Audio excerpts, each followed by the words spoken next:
in terms of investors, how do you qualify your investors? And have you got a situation now where you get the investors to actually chase you up rather than the other way around? Yeah, I think that it's an important technique that you can follow.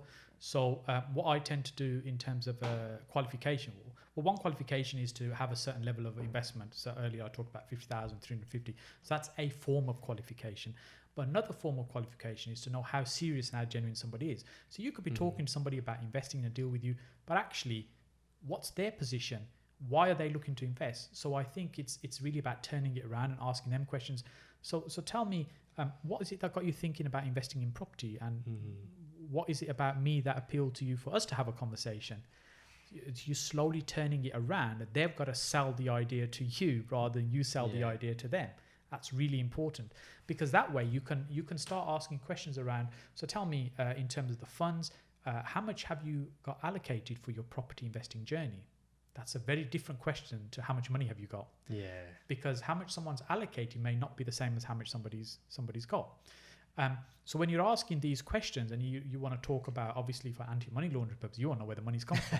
If they've got some, favorite uncle in some country that's blacklisted in terms of where money's supposed to come from, you have to be a little bit careful. So you want to ask some questions about how they've acquired the funds. Say, look, obviously for anti-money laundering purposes and FCA purposes, I need to understand a little bit more about you to see if it might be a good fit for us to talk some more about the deal. So this is before you really get into the mechanics of the deal. This is just on a fairly...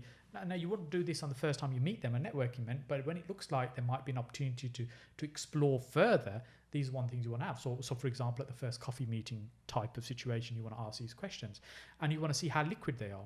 And again, I've done this from experience when I've stumbled on this.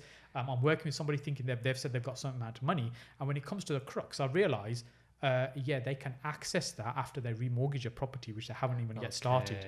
And I'm thinking, the deal's about to cross the line. We need the funds. Yeah. Oh, I didn't realise you needed that quick. I need to get onto my mortgage broker. I'm thinking, how long is that going to take?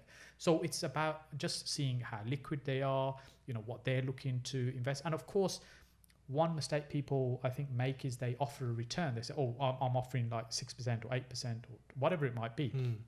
Well, actually, you should ask, so with the funds that you've mentioned that you've allocated for your property investing journey, what return are you looking to try and achieve on those? Smart. And why that return? And what investing have you already done? And what return were you getting on that? Now, sometimes people will give you something that's unrealistic. You get this all the time. And they might say, oh, I want 25% return on my money, and it needs to be on a first charge. And you say, yeah, absolutely. And what risk is it you're prepared to take to get that? See, now what you're doing, you're contrasting the unrealistic return and associating it with high risk. You say, well, because we know in property you can achieve huge returns, but you're not necessarily going to be offering someone 25%. It's not realistic, it's not sensible, it's not sustainable as well. So what you're doing, you're tying risk with higher return. So I say to people, look, with me, you are not going to get massive returns. You'll get healthy, modest returns, but your money's going to be safe. Yeah, I like that. It kind of sort of ties in. Have you ever had to turn investors down because of situations that they haven't been sort of clear about from the start? So you spoke a little bit about how liquid people are. Yeah, they might be sort of asset rich, but they don't actually have access to that cash until they jump through a ton of sort of hurdles. Have you had to turn investors down for that reason, or? Yes, I think recently, kind of many times I'm having the conversation, I'm thinking it's not going to be right. And we were just speaking in the break now about a situation. I had somebody this morning and I said, look, it's not going to be, I'm not going to be right for you is usually my get out. So what, there'll be many situations where you should turn money down. The problem is when you start, it's really hard to turn money down because you think, I need the money, but you've got to stop needing the money, but need to find the right person. Yeah. Because, on times where I've invested with people that didn't have the right feeling and it was just because they had the money, we could do the deal. Those are the ones that have come back and bit me on the arse, and they've been painful and heartache and stuff. And, it's been a painful relationship because they're in terms of what they want. So for example, they start interfering with the project, how they want things done, or controlling money, how the money is being released to you, drip fed. the control of bank accounts, those kind of things I've kind of dealt with through experience now. I don't allow any of those things to happen. I'm in control of the project. You're an investor. You're my funding partner is the term I use. So, which is no different to the bank. Yeah. Yeah. You're getting a way better return than what the bank would get. Yeah. Yeah. So just touching back on what we were talking about earlier on with returns and security, because security is also another big question that comes up when we're using other people's money. I think when someone says, so what's my security? Your answer to that should be, what would you like it to be?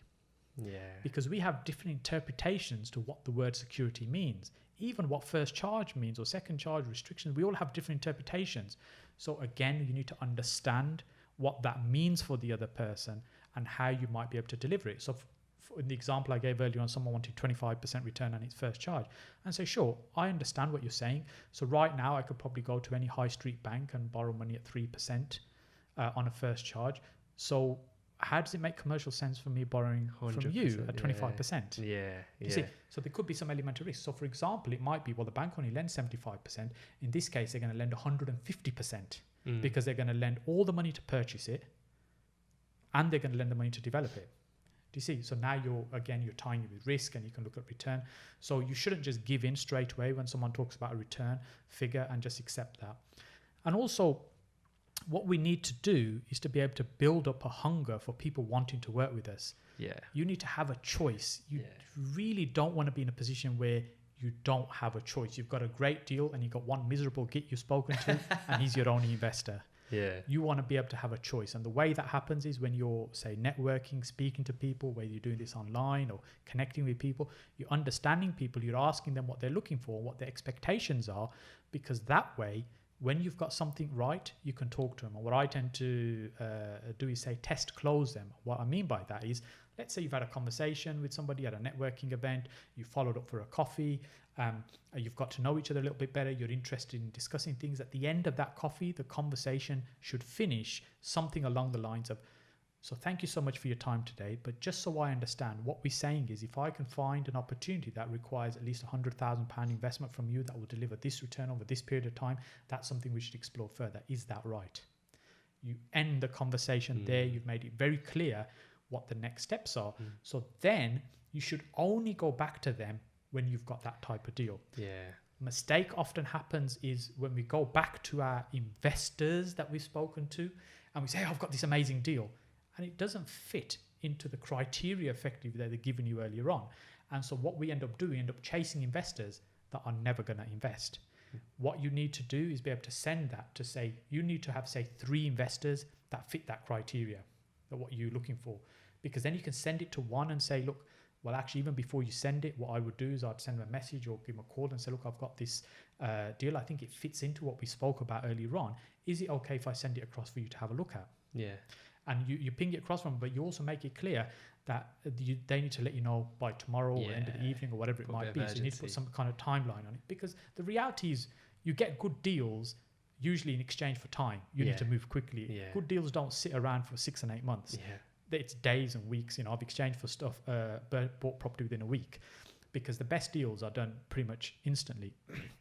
So, it's a genuine scarcity that you can use there. So when you send the deal across to them, you also make it very easy for them to say no. And when I say that, people think, well, that's strange. Why would you want them to now back out? Because what you do when you send the deal across to them, you say, look, this is a deal. I think it fits in with what we were talking about. I want you to have a look at it. And we can speak again tomorrow or this evening about any questions. But I need to know whether it works or not by this time frame. And if it doesn't work for you, that's perfectly okay. That's no problem whatsoever. Because then I can then speak to the other investor that I've got to speak about. Not necessarily more serious, but somebody else that may be that's suited for it as well. So what that does, it takes the pressure off your investor, because you don't want to put them under pressure. You don't want to do a hard close. And I'll tell you why you don't want to do a hard close. Because how long does it take to complete a property purchase? Typically 2-3 months, right? True. Do you think they've got 60, 90 sleepless nights to be able to change their mind? True. Absolutely they have. And I've, again, a lot of the stuff I share, I've learned it the hard way. I've experienced situations where I get a call Friday morning and we're exchanging that afternoon to say, well, I don't even get a call. It's been a text to say, thank you, we've had a change of heart, we're not going ahead. And I'm thinking, what do I do now? I've got 2 hours to exchange contracts. Yeah. So by making it easy for somebody to get out at the beginning, they're not going to let you out further down the road. I think that's brilliant. I think one thing that I picked up on there, which is quite a good tip really, is be clear from the outset of expectations. Yes. That way, when you do have a conversation somewhere down the line, the terms have already been laid out. You both have an understanding, and then it makes it easy for conversations to move forward. If you're a bit blasé, or the lines are a bit blurred, or you're giving figures which are between this and between that, it then makes it more difficult to know whether that person is interested or not, and even that investor to be interested, because as you mentioned, when everything is laid out in black and white, that's fantastic. One question that I wanted to ask you actually